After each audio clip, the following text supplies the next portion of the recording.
Hello viewers, তোমরা সবাই কেমন আছো? আশা করছি তোমরা ভালো আছো, সুস্থ আছো। তো চলে আসলাম আজকে একটি নতুন রেসিপি নিয়ে।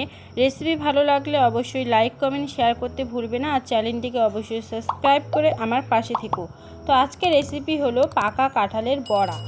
তো দেখো, এখানে আমি একটা পাকা কাঁঠাল নিয়েছি, আর কাঁঠালটা অনেকটাই পেকে গেছে। তো এটারই আমি বড়া বানিয়ে তোমাদের সাথে শেয়ার করব।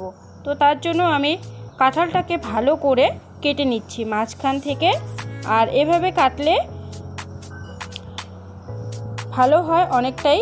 তো আমি কেটে নিচ্ছি। কেটে নেওয়ার পর আমি কাঁঠালের ভেতরের কোষগুলোকে নিয়ে নেব।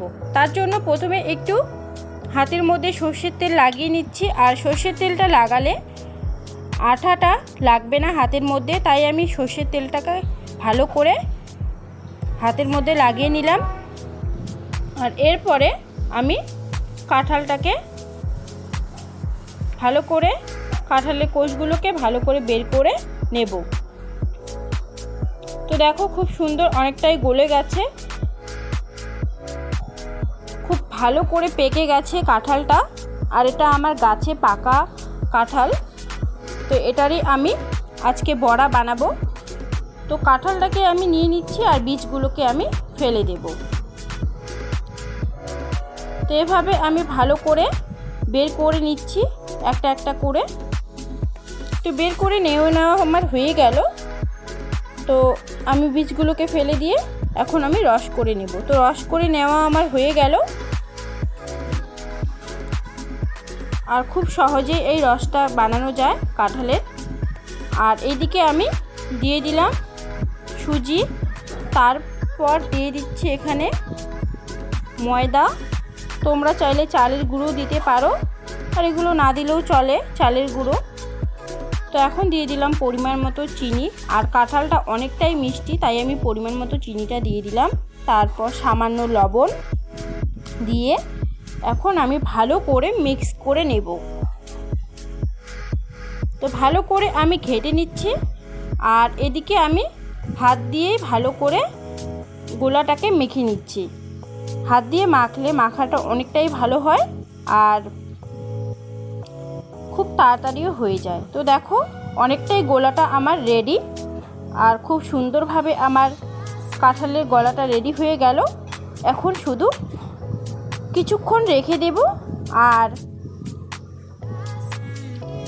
5 মিনিটের জন্য রেখে দেব। 5 মিনিট পর আমি চলে আসব রান্নাঘরে।